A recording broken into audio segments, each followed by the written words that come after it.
Bueno, pues continuamos con nuestra historia de la propaganda, ya vamos acercándonos cada vez más al presente. Ahora nos toca hablar de la propaganda moderna. Bueno, como aspectos clave, la época, el inicio de la Edad Moderna es el Renacimiento, ¿no? Es decir, es ese momento de despegue definitivo europeo que de esa cristiandad medieval, rural y atrasada va a dar lugar a que Europa inicie el proceso de expansión, conquista y colonización y se convierta, de alguna manera, por decirlo metafóricamente, en el amo del mundo, ¿no? Evidentemente, esto va desarrollándose por fases. Hay un renacimiento cultural, un crecimiento económico con esos inicios del mercantilismo, también un auge de la ciencia.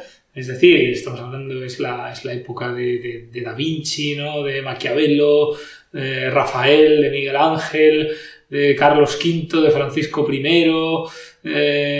en fin, es una época de la época de los conquistadores también, ¿no? De Pizarro, de Cortés. Es una época, en fin, absolutamente de auge y de revolución en todos estos aspectos. Y obviamente en el terreno de la propaganda va a tener una revolución sin precedentes, que va a ser el descubrimiento y la invención de la imprenta. La imprenta de tipos móviles, como ya vimos en China, se había inventado una primera imprenta, la imprenta de bloques, pero la imprenta de tipos móviles de Gutenberg va a permitir de verdad una reproducción en cadena, ¿no?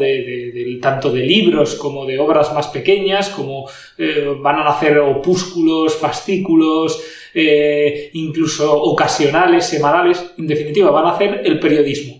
Y se va a empezar y aquí, digamos que va a estar el origen de lo que luego se llamará el cuarto poder. Surge el periodismo. Bueno, como hemos dicho, además esto va a ir también en paralelo al surgimiento de los nuevos estados. Los nuevos estados absolutistas, estos estados modernos van a poder convertirse también en estados modernos y centralizados gracias también a la imprenta, porque van a manejar evidentemente el nuevo medio como instrumento de propaganda para consolidar, digamos, estos nacientes estados modernos, España, Francia, Inglaterra. Y también, por último, va a ser la época también de las guerras de religión, es decir, del surgimiento de la Reforma Protestante, que tampoco se puede entender sin el auge de la imprenta, como la utilizará Lutero y los demás reformadores, y va a ser la época de la Reforma Protestante y después, en el Concilio de Trento, de la Contrarreforma Católica, la reacción católica, que también se va a utilizar el nuevo medio y las nuevas estrategias de propaganda. De hecho, como ya vimos, no por casualidad es la época en la que se inventa la palabra propaganda, que surge en el seno de esa Iglesia católica, ¿no? Bueno, dividimos como siempre este repaso en dos bloques. Primero hablaremos de esta invención de la imprenta y la fractura de la cristiandad, ¿no? Como hemos dicho, se inventa la imprenta, nace el periodismo propiamente dicho. Van surgiendo nuevas publicaciones, ¿no? De imprimir libros, de reproducirlos en cadena, surge la industria editorial, pero luego también se van imprimiendo, digamos, publicaciones más periódicas, más ocasionales. Por eso nace el periodismo y van a nacer posteriormente los diarios, algunos incluso cuyas tiradas llegan hasta nuestros días. La Reforma Protestante se va a valer mucho de la imprenta, de la publicación originaria de Lutero, clavando artesanalmente las 95 tesis reformistas en la puerta de la Catedral de Wittenberg, ¿no? De la iglesia de Wittenberg. Posteriormente, la Reforma va a poder expandirse utilizando la imprenta para, digamos, difundir sus tesis y también para denigrar a la Iglesia Católica, ¿no? Además, también se va a valer de grabados y de otro tipo, digamos, de canales, ¿no? Y en el caso de la Iglesia Católica, con la Contrarreforma, que sucede unas décadas después, va a ser lo contrario, va a ser el Concilio de Trento, la reacción papal.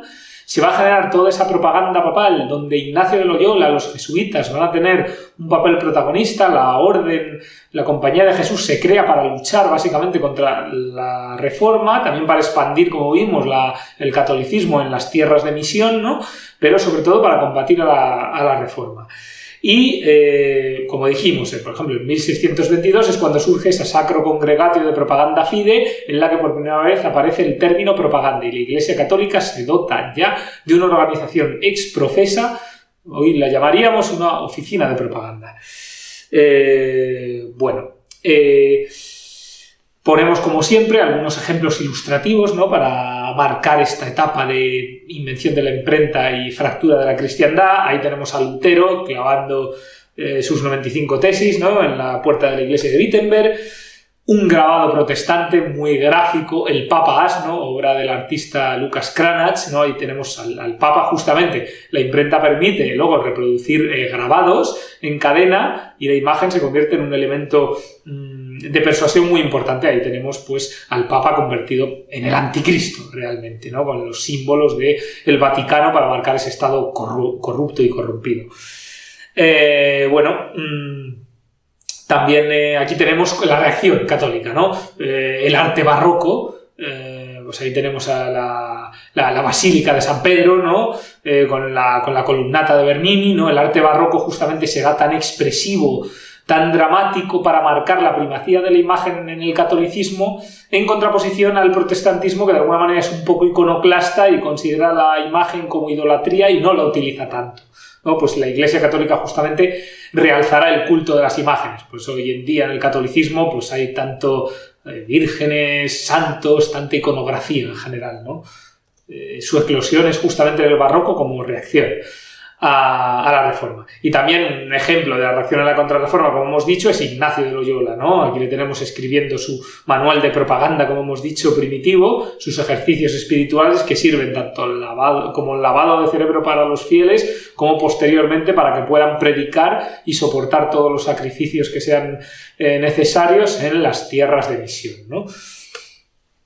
Y luego vamos con la segunda etapa, digamos, que realmente es la misma etapa pero vista desde otro enfoque, que es el de los estados modernos. En paralelo a la fractura de la cristiandad y del auge de la imprenta surgen los estados modernos.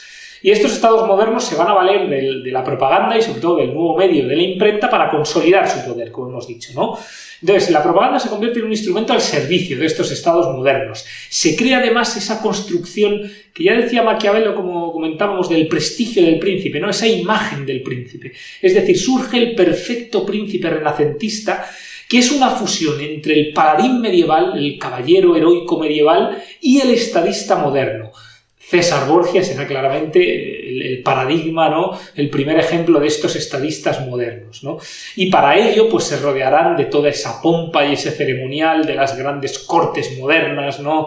Grandes ceremoniales, pomposos, grandes palacios. El palacio nace el palacio como tal, en el sentido ya no es un castillo medieval que solo tosco que sirve para la defensa, sino ahora ya es un palacio con todas las comodidades para marcar ese boato, ¿no?, y esa pompa del nuevo príncipe renacentista, que además de más en más va a ir acaparando el poder absoluto, y el máximo ejemplo será la Francia del Rey Sol en el siglo XVII, con la célebre sentencia de Luis XIV, el Estado soy yo, l'état c'est moi.